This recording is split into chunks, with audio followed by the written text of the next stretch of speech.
सर्वेभ्यो नमः। श्री गुरुभ्यो नमः। शरदिन्दुसुन्दररुचिश्चेतसि सा मे गिरां देवी अपहृत्य तमः सन्ततम् अर्थान् अखिलान् प्रकाशयतु।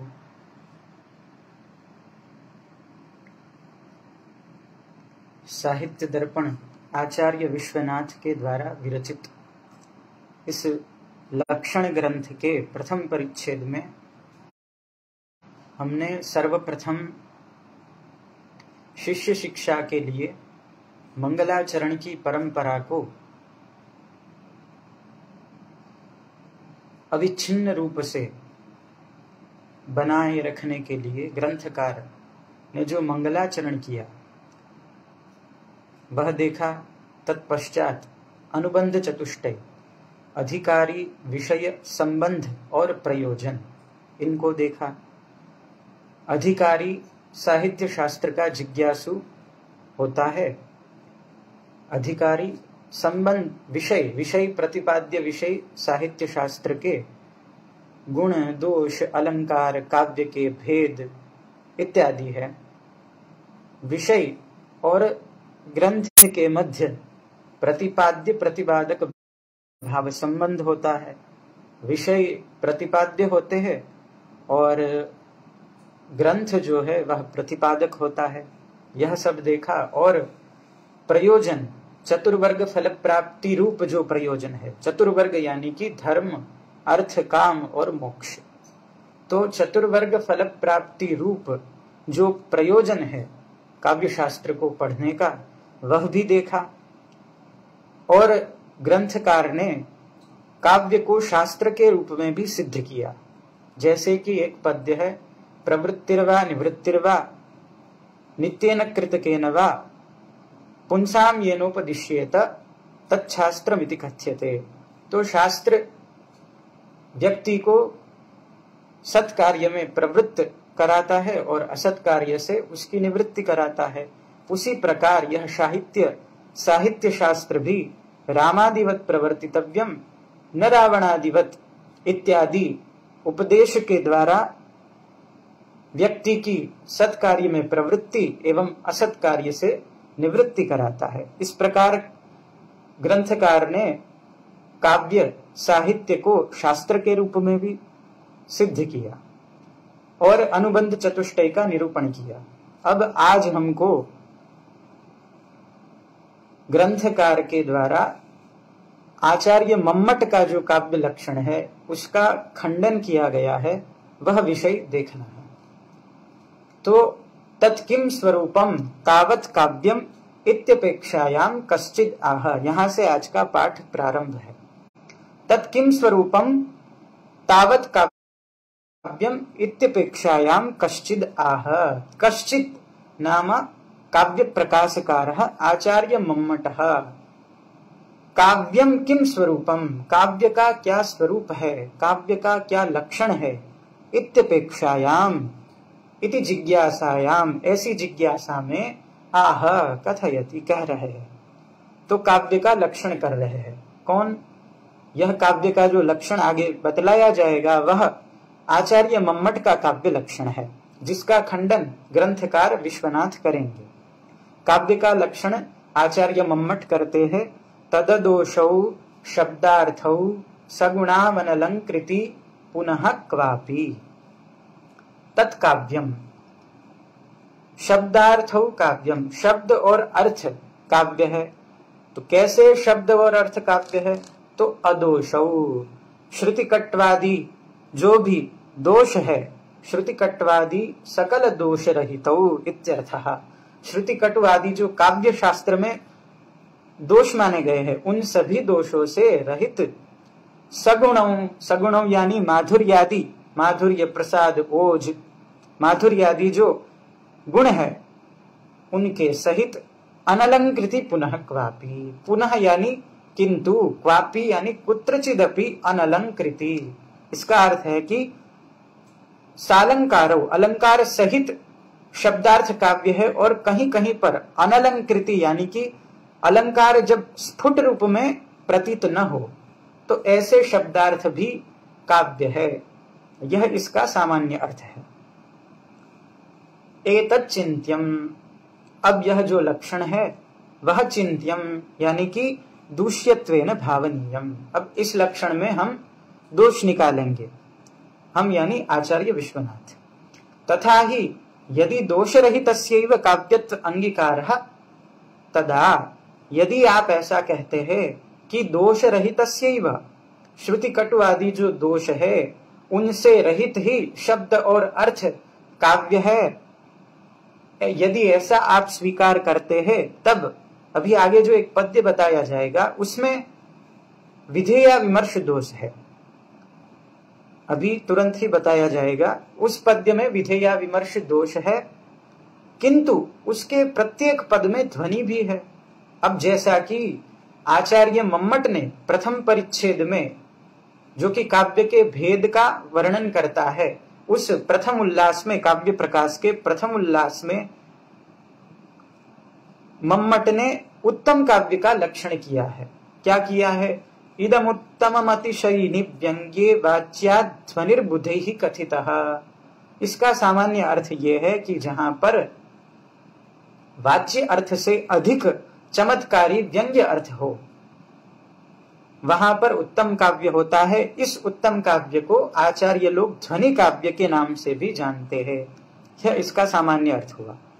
तो अब जो पद्य आगे बताया जाएगा उसमें विधेया विमर्श दोष भी है, जो कि काव्य का एक दोष है, वो दोष भी है और उत्तम काव्य भी है।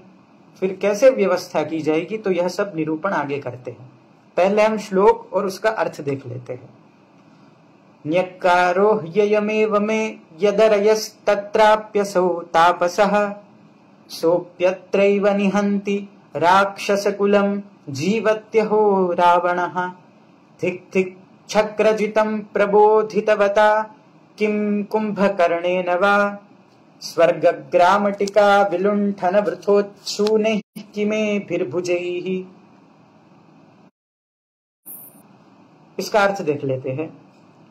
अयमेव हि न्यक्कारः, यह ही न्यक्कारः, धिक्कारः, यह ही धिक्कार का विषय है। मैं मम, यह पद्य रावण बोलता है, ठीक है। तो मैं मम यस्मात् कारणात्, मैं मम यानी कि त्रिभुवन विजयिनः राक्षसे स्वरस्य स्वनामधन्यस्य मम रावणस्य अरयः, मेरे रावण के जो तीनों लोक पर विजय प्राप्त किया हुआ है ऐसे सर्वशक्तिमान रावण के अरयः वर्तन्ते। अरयः, अरि शब्द का अर्थ होता है शत्रु, अरयः बहुवचन है। तो यहां पर अरयः कहकर एक अर्थ निकल रहा है कि मम त्रिभुवन विजयिनः रावणस्य न तु एकः अरिः न अरिद्वयम् किंतु अरयः, अर्थात बहवः शत्रवः। तत्राप्यसौ तापसः, अब अनेक शत्रुओं में भी मेरा शत्रु कौन है? असौ तापसः, एक तपस्वी मेरा शत्रु है। कोई पौरुषवान व्यक्ति मेरा शत्रु हो तब तो बात समझने लायक है, किंतु मेरा शत्रु कौन है? तपस्वी, एक तपस्वी वेश में आया हुए क्षत्रिय मेरे शत्रु है। सोप्यत्रैव निहन्ति राक्षसकुलम्, सः तापसः शत्रुः अत्रैव, अत्रैव नाम ममैव लंकायाम राक्षस कुलम निहन्ति, एक राक्षस या दो राक्षस को नहीं मार रहे वह शत्रु, राक्षस कुलम निश्शेषेण घ्नन्ति। अब देखिए, कोई व्यक्ति हमारे ही घर में आके हमको मार जाए तो बहुत शर्म की बात है। तो हम जैसे तो क्या शर्म करेंगे। रावण अत्यंत शक्तिमान था, उनके घर में जाके भगवान श्री रामचंद्र एक एक राक्षस को चुन चुन के जब मारते हैं तब रावण ये कहता है कि सोप्यत्रैव निहन्ति राक्षस कुलम, जो तपस्वी श्री राम है वह अत्रैव ममैव लंकायाम, मेरे ही घर में आके राक्षस कुलम निहन्ति, एक या दो राक्षस को नहीं राक्षस समूह को मारते हैं। अहो जीवत्यहो रावणः, अहो आश्चर्यस्य विषयोऽयम् रावणः स्वनामधं धन्यः त्रिभुवन विजयी। रावणः अर्थात रावयति अन्यान, जो दूसरों को रुलाता है वह रावण है। वो जीवती, वह श्वास ले रहा है। यह अत्यंत आश्चर्य की बात है। फिर आगे धिक धिक शक्रजितम, शक्रः नाम इंद्रः, शक्रम जितवान, जो इंद्र को जीत लेता है वह यानी कि मेघनाद, तो उस मेघनाद को भी धिक्कार है। मेघनाद रावण का पुत्र है, सब जानते हैं। प्रबोधितवता किम कुंभकर्णेन वा, उत्थापितेन कुंभकर्णेनापि किमपि प्रयोजनम नास्ति, जो जगाया गया बहुत सारी ध्वनियों को करके जगाया गया जो कुंभकर्ण है, उससे भी कोई प्रयोजन सिद्ध हुआ नहीं। स्वर्ग ग्रामटिका विलुंठन वृथोच्छूने ही किमे भीर भुजैहि, और आगे क्या कहता है रावण, ए भी भुजैहि, ए भी अर्थात 20 संख्यकैहि भुजैहि, रावण की जो 20 भुजाएं थी उससे भी किम, उससे भी क्या प्रयोजन है, उसका विशेषण है स्वर्ग ग्रामटिका विलुंठन वृथोच्छूने ही, स्वर्ग स्वर्ग एव ग्रामटिका तस्य विलुंठनम तेन वृथा उच्छूनैहि एभि भुजैहि किम फलम, यानी कि स्वर्ग रूप जो छोटी सी नगरी है, स्वर्ग रूप जो छोटा सा गांव है, उसको ले लेने के बाद, उस पर अधिकार जमा लेने के बाद वृथा ही फूली हुई यह जो भुजाएं है, 20 भुजाएं, ठीक है, 20 संख्यक ही एभि बाहुभि किम प्रयोजनम, किमपि प्रयोजनम नास्ति इत्यर्थः। तो इस प्रकार रावण स्वयं को धिक्कार रहा है, यह इस श्लोक का अर्थ है। अब यहां पर देखो आगे लिखते हैं, अस्य श्लोकस्य विधेया विमर्श दोष तुष्टतया काव्यत्वम न स्यात्, यदि जो मम्मट ने लक्षण किया है कि अदोषौ शब्दार्थौ काव्यम, यदि आपका लक्षण ध्यान में रखकर इस श्लोक को पढ़ा जाए तो इस श्लोक को हम काव्य नहीं मान सकते। क्यों नहीं मान सकते? क्योंकि इस श्लोक में एक दोष है, विधेया विमर्श दोष। अब विधेया विमर्श दोष क्या होता है? तो जहां पर विधेय अविमर्शतया, अविमर्शतया अर्थात अप्रधानतया कथ्यते तत्र विधेया विमर्श दोषः जायते, जहां पर विधेय को प्रधान न बनाकर कहा जाए, गौण रूप से कथन हो जाए, वहां पर विधेया विमर्श दोष होता है। व्यक्ति विवेककार का एक पद्य भी यहां पर बतलाना आवश्यक है। उन्होंने कहा है, अनुवाद्यम अनुक्त्वैव न विधेयम उदीरयेत, यानी कि उद्देश्य का कथन किए बिना विधेय का कथन नहीं करना चाहिए। तो उनके कथन के अनुसार जो उद्देश्य और विधेय है, इन दोनों का पौर्वापर्य क्रम निर्धारित है।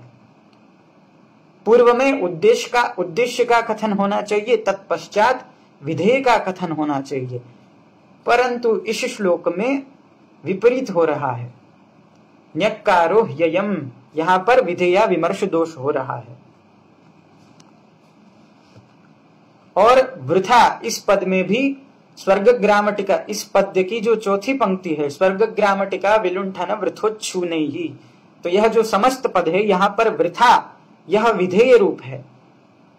यह समास में छिप जाने के कारण अप्रधानतया उक्त हो रहा है। और न्यक्कारो ह्ययम्, यहां पर भी विधेया विमर्श दोष है। इस प्रकार यह पद्य विधेया विमर्श दोष से दुष्ट हो चुका है, दोष युक्त हो चुका है, तो इस पद्य को काव्य नहीं माना जाएगा। प्रत्युत ध्वनित्वेन उत्तम काव्यता अस्य अंगीकृता तस्माद् अव्याप्तिर लक्षण दोषः। क्या कहते हैं कि आपके काव्य के, आपके बनाए काव्य लक्षण के अनुसार तो यहाँ पर विधेया विमर्श नामक दोष है, तो इस काव्य को तो काव्य माना ही नहीं जाएगा। प्रत्युत विपरीत, इससे विपरीत बात हो रही है। क्या हो रही है? ध्वनित्वेन उत्तम काव्यता अस्य अंगीकृता, यहाँ पर पद पद में, प्रति पद में ध्वनि है, तो इस पद्य की उत्तम काव्यता अंगीकृता प्राचीनैहि आलंकारिकैहि विद्वद्भिः अस्य काव्यस्य ध्वनित्वेन उत्तम काव्यता अंगीकृता तस्माद् अव्याप्तिर लक्षण दोषः। तो यहाँ पर अव्याप्ति लक्षण नाम का एक, इस लक्षण में अव्याप्ति नाम का एक दोष आ जाएगा। अब 3 प्रकार के दोष होते हैं लक्षण में। लक्षण किसे कहते हैं, पहले ये समझ लेना चाहिए। असाधारण, पिछले पाठ में ही बताया था, असाधारण धर्मो लक्षणम। असाधारण धर्म का अर्थ भी बताया था, तन्मात्र वृत्तित्वम। जैसे कि हम लक्षण कर रहे हैं गाय का, तो उसका लक्षण क्या है? गाय का सद लक्षण है गोहो शासनादिमत्वम। यह गाय का समीचीन लक्षण है। तो यह केवल गाय में ही रहेगा, लक्ष्य मात्र में ही रहेगा। तन्मात्र वृत्तित्वम यानी कि लक्ष्य मात्र वृत्तित्वम। तो यह जो शासनादिमत्व, यह जो गाय का लक्षण किया गया है, वह केवल लक्ष्य जो गाय है उसमें ही रहेगा। इस प्रकार यह सद लक्षण है, किंतु असद लक्षण भी किए जाते हैं, जिसके चलते, दोषों के चलते वह लक्षण स्वीकृत नहीं होता। तो अतिव्याप्ति, अव्याप्ति, असंभव रूप दोषत्रय रहित धर्म लक्षणम, ऐसा लक्षण का हम लक्षण कर सकते हैं। अब अतिव्याप्ति क्या है, अव्याप्ति क्या है और असंभव क्या है, यह समझ लेना चाहिए। अतिव्याप्ति का निर्वचन है अलक्ष्ये लक्षण सत्वम। अलक्ष्य, लक्ष्य यानी जिसका हम लक्षण करते हैं, जिस वस्तु का, व्यक्ति का, किसी भी वस्तु का जब हम लक्षण करते हैं तो वह लक्ष्य बन जाता है। तो अलक्ष्ये लक्षण सत्वम यानी कि जो लक्ष्य भिन्न है, लक्ष्येतर है, उसमें लक्षण यदि चला जाता है तो किया गया हमारा लक्षण अतिव्याप्त हो जाता है। जैसे कि गाय का लक्षण गोहो श्रृंगित्वम कहेंगे। गाय का लक्षण क्या कहेंगे? गोहो श्रृंगित्वम। हिंदी में कहेंगे तो सींग वाला जो जीव है वह गाय है। यदि ऐसा लक्षण करते हैं तो लक्ष्य जो गौ हुए, लक्ष्या गौहु, और अलक्ष्य कौन है? महिषादयः, महिषः, मृगः, यह सब अलक्ष्य हो जाते हैं। अब उनके भी सिंग है, जैसे गाय के सिंग है और महिष, मृग आदि के भी सिंग है। तो लक्ष्या गौहु, अलक्ष्यः महिषः, इदानीं लक्ष्यभूता गौहु, तथा च तद्भिन्न लक्ष्येतर यानी कि तद्भिन्न अलक्ष्यभूताः महिषादयः। अब क्या हुआ? अलक्ष्यभूत जो महिषादि है उसमें भी श्रृंगित्वस्य विद्यमानात् तत्र अतिव्याप्ति ही। अलक्ष्यभूत, लक्ष्येतर जो महिष, मृग इत्यादि है, वहां पर भी सिंग तो है, उनके भी सिंग होते हैं, उन जीव के भी। तो यदि गाय का हम लक्षण करते हैं कि गोहो श्रृंगित्वम, तो यह लक्षण अयुक्त हो जाता है, यह असत लक्षण है। फिर गाय का लक्षण हम करते हैं गोहो नील रूपवत्वम, तो यहां पर इस लक्षण में अव्याप्ति नामक दोष आ जाएगा। अव्याप्ति नामक दोष, अव्याप्ति नामक दोष किसे कहते हैं? तो अव्याप्तिर नाम लक्ष्येक देशावृत्तित्वम। लक्ष्य के एक देश में जब लक्षण न रहे तब अव्याप्ति नामक दोष होता है। जैसे कि हमने गाय का लक्षण किया गोहो नील रूपवत्वम, तो गौहु लक्ष्या लक्ष्यता गवि वर्तते, लक्ष्यतावच्छेदकम गोत्वम वर्तते, येन धर्मेण गौहु लक्ष्या सधर्मः लक्ष्यतावच्छेदकः। सरल शब्दों में समझे तो गाय का लक्षण हो रहा है तो लक्ष्य स्वरूपा गाय है, लक्ष्यता गाय के अंदर है। जैसे मनुष्य में मनुष्यता है तो लक्ष्य में लक्ष्यता रहेगी, तो लक्ष्यता गाय के अंदर है और लक्ष्यतावच्छेदक जो धर्म है वह गोत्व धर्म है। तो इदानीम लक्ष्येक देशे लक्ष्यतावच्छेदकाश्रयी भूत क्वचिल लक्ष्ये अर्थात गवि लक्षणस्य असत्वम अव्याप्ति ही। जैसे कि कपिला गौहु, एक गाय का रंग कपिल वर्ण का है, तब जो हमने लक्षण किया कि गोहो नील रूपवत्वम, यह लक्ष्य के एक देश में तो नहीं है। तो यथा गोहो नील रूपवत्वम लक्षणम कृतम चेत लक्षितावच्छेदकाश्रयी भूतश श्वेत गवि या कपिल गवि अव्याप्ति ही तत्र नील रूपाभावात, उसमें नील रूप का तो अभाव है। इस प्रकार अव्याप्ति नामक एक दोष होता है। और असंभव, यह सबसे सरल दोष है। असंभव यानी लक्ष्य मात्रे कुत्रापि लक्षणस्य असत्वम, लक्ष्य मात्र में, लक्ष्य के एक भी अंश में लक्षण का नहीं रहना यह असंभव दोष है। जैसे कि गोहो एक शफवत्वम, अब गाय का एक खुर होता नहीं है, ठीक है, सबको मालूम है। तो इस प्रकार 3 प्रकार के दोष होते हैं जो लक्षण को दुष्ट कर देते हैं। कौन कौन से दोष? अतिव्याप्ति, अव्याप्ति और असंभव। अब इस पद्य में विश्वनाथ आचार्य कहते हैं कि अव्याप्ति लक्षण दोष है।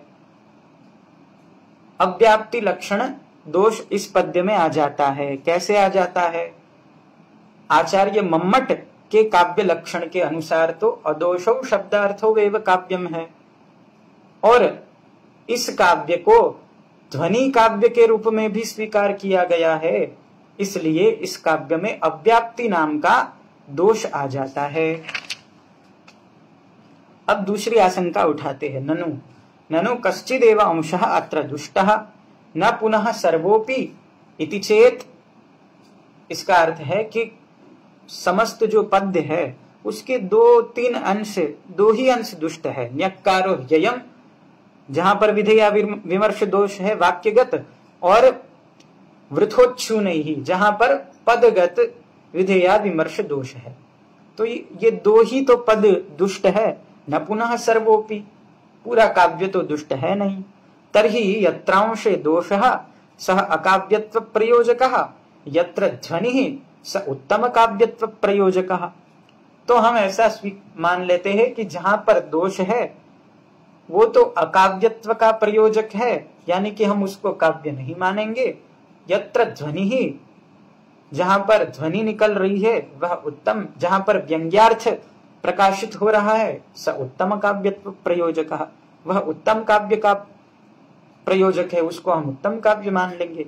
इत्यंशाभ्याम, यानी कि यह जो दो अंश हो गए, एक अंश तो दुष्ट अंश है, दोष युक्त अंश है, एक अंश है अदुष्ट अंश, मतलब जहां पर दोष नहीं है। तो इत्यंशाभ्याम यानी कि दुष्ट अदुष्ट अंशाभ्याम उभयतः आकृष्यमाणम, एक अंश को हम काव्य मान रहे, एक अंश को हम काव्य नहीं मान रहे, तो दोनों ओर से आकृष्यमाणम इदम काव्यम अकाव्यम वा किमपि न स्यात्।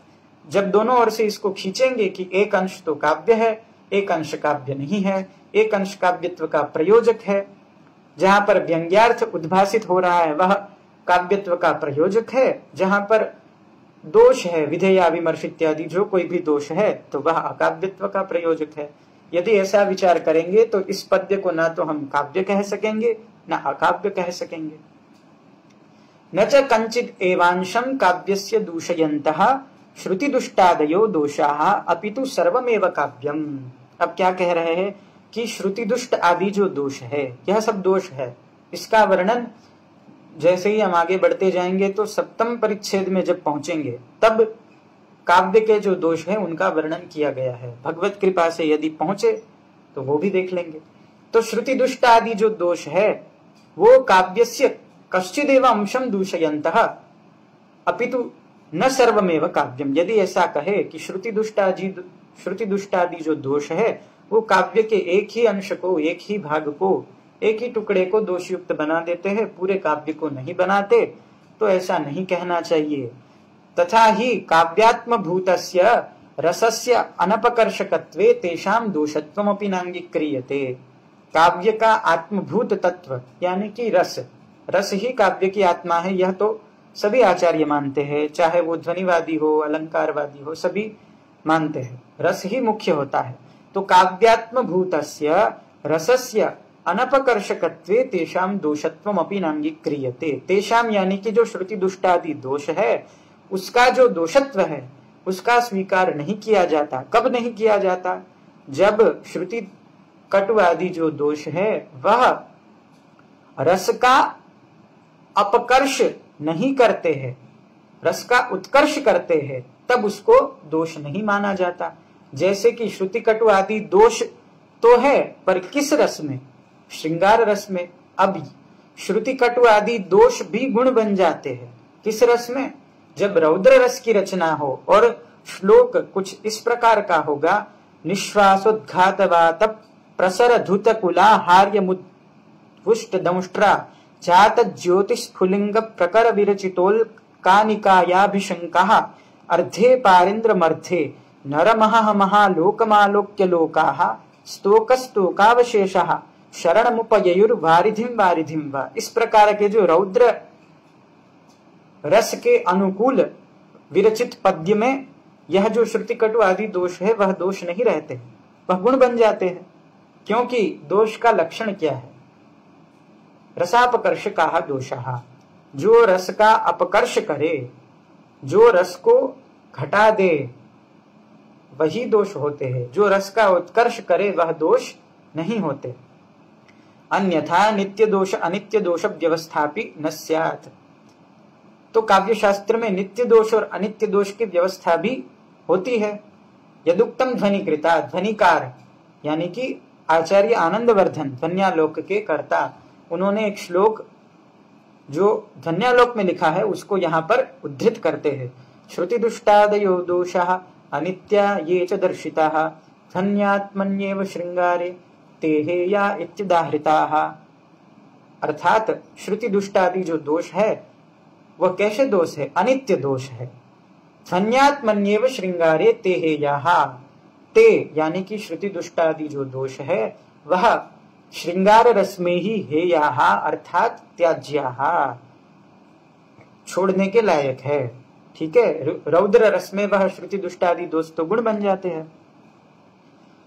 किंच एवं काव्यम प्रविरल विषयं वा निर्विषयं वा स्यात् सर्वथा निर्दोषस्य एकांतम असंभवात्। क्या कह रहे हैं कि आपका जो काव्य लक्षण है क्या है? तत् अदोषौ शब्दार्थौ काव्यम। इस प्रकार का जो काव्य लक्षण किया गया है तो ऐसे काव्य लक्षण में अदोषत्व विशेषण युक्त जो आपका काव्य लक्षण है, जिसमें अदोषत्व विशेषण दिया गया है शब्दार्थों का कि दोष रहित शब्द और अर्थ काव्य है, तो यह जो अदोषत्व विशेषण युक्त आपका काव्य लक्षण है, ऐसा जो काव्य है वह तो प्रविरल विषयं वा निर्विषयं वा स्यात्। ऐसा काव्य या तो प्रविरल विषय यानी कि बहुत कम जगह मिलेगा, दोष रहित काव्य मिलता नहीं है, तो बहुत कुछ ना कुछ दोष तो होगा ही उसमें। तो प्रविरल विषयम अथवा निर्विषयम, या तो एक भी पद्य ऐसा मिलेगा नहीं जिसमें दोष न हो। सर्वथा निर्दोषस्य एकांतम असंभवात्। निर्दुष्ट काव्य का सर्वथा असंभव, निर्दुष्ट काव्य का मिलना सर्वथा असंभव है। इसलिए आपके अदोषौ यह विशेषण से युक्त जो काव्य का लक्षण है वह या तो प्रविरल विषय होगा या निर्विषय हो जाएगा। अब आगे क्या कहते हैं? ननु ईषदर्थे न यह प्रयोगः इति चेत। अब एक शंका कर रहे हैं कि अदोषौ, वहां पर जो अ है वह नई है, वस्तुतः नई समास है वहां, न दोषौ इति अदोषौ। तो वहां पर जो नई का प्रयोग किया गया है वह निषेध अर्थ में नहीं है पर ईषद अर्थ में है। यदि ऐसी शंका की उद्भावना की जाए कि वहां पर जो नई का प्रयोग किया गया है वह निषेधार्थक नहीं है किंतु ईषदार्थक है, तरही ईषद दोषौ शब्दार्थौ काव्यम, ऐसा लक्षण हो जाएगा। ईषद का अर्थ होता है थोड़ा, तो ईषद दोषौ शब्दार्थौ काव्यम इत्युक्ते निर्दोषयोः काव्यत्वं न स्यात्। यदि आपका लक्षण ऐसा हो जाएगा कि ईषद दोषौ शब्दार्थौ काव्यम, यानी कि जहां पर थोड़े से दोष पाए जाए ऐसे शब्द और अर्थ काव्य है, तो कोई व्यक्ति, कोई विद्वान परिश्रम करके निर्दुष्ट काव्य की रचना कर दे तो उसको काव्य मान ही नहीं सकते, क्योंकि आपके लक्षण के अनुसार तो थोड़ा सा भी जहां दोष होगा तो थोड़े से दोषों से युक्त शब्द और अर्थ काव्य है, ऐसा अर्थ है आपके काव्य लक्षण के अनुसार। तो फिर कोई व्यक्ति परिश्रम करके निर्दुष्ट काव्य की रचना कर देता है तो उसको काव्य के रूप में माना ही नहीं जाएगा। सति संभवे ईषद दोषौ इति चेत एतदपि काव्य लक्षणे न वाच्यम। सति संभवे ईषद दोष, ऐसा यदि अर्थ कर देते हैं कि थोड़े दोष के होने पर, ऐसा यदि अर्थ लगा देते हैं तो यह भी काव्य लक्षणे न वाच्यम, तो ऐसा अर्थ भी कर नहीं सकते, क्योंकि रत्नादि लक्षणे कीटाणुवेधादि परिहारवत। अब एक वस्तु समझ लेनी चाहिए। जैसे कोई रत्न है बहुमूल्य, उस रत्न को कोई कीड़ा काट लेता है, तो कीड़ा काट लेगा तो क्या उस रत्न का रत्नत्व नष्ट हो जाएगा? नहीं होगा। रत्न का रत्नत्व कीड़े काटने से नष्ट नहीं होता है, उसकी कीमत में तारतम्य जरूर आ जाएगा, किंतु उसका रत्नत्व नष्ट नहीं होता है। तो आगे लिखते हैं, नहीं कीटाणुवेधादयः रत्नस्य रत्नत्वं व्याहन्तुम ईशाः। कीड़ों से जो काटा गया रत्न है, तो ऐसा जो रत्न है उसका रत्नत्व नष्ट नहीं होता, किंतु उपादेय तारतम्येव कर्तुम, किंतु उपादेयता में यानी कि उसकी महत्ता में ही तारतम्य आ जाता है। 19-20 उसकी महत्ता में ही हो जाता है, किंतु उसका रत्नत्व नष्ट नहीं होता। तद्वत अत्रापि, उसी प्रकार यहाँ भी होगा। श्रुति दुष्टादयः ये दोषाः सन्ति, जो श्रुति दुष्टादि अनित्य दोष है वह काव्य के काव्यत्व को नष्ट करने में समर्थ नहीं है, किंतु उसकी महत्ता में 19-20 हो जाएगा। उक्तम च, एक श्लोक भी है, कीटाणविद्ध रत्नादि साधारण्येन काव्यता दुष्टेष्वपि मता यत्र रसाद्यनुगमः स्फुटः। यत्र यानी यस्मिन् काव्ये, जिस काव्य में दुष्टेषु अपि मतलब दोष युक्त काव्य भी हो, किंतु रसाद्यनुगमः स्फुटः, रस की प्रतीति स्फुट रूप से हो रही है, तो वहां पर काव्यता मानी जाएगी। किस प्रकार? कीटाणविद्ध रत्नादि साधारण्येन, जैसे कीड़ा किसी रत्न को काटता है तो उसका रत्नत्व नष्ट नहीं होता, उसको हम रत्न के रूप में ही स्वीकार करते हैं। वैसे श्रुति दुष्टादि जो दोष है, उससे दुष्ट जो काव्य है, वहां पर यदि रस की प्रतीति स्फुट रूप से होती है तो उसको काव्य के रूप में स्वीकार करना पड़ेगा। यहां तक अदोषौ इस शब्दार्थों का जो एक विशेषण है उसका खंडन करते हैं। आगे वह सगुणौ शब्दार्थौ, यह जो पद है उसका खंडन करेंगे, वह हम कल के पाठ में देखेंगे। आज के लिए इतना ही। और आज का विषय थोड़ा सा क्लिष्ट था, तो जो कुछ भी नहीं समझ में आया वह लोग यदि जिज्ञासा रखते हैं तो मुझे मैसेज कर सकते हैं, मैं कल वो अंश वापस पढ़ा दूंगा। सर्वेभ्यो नमः।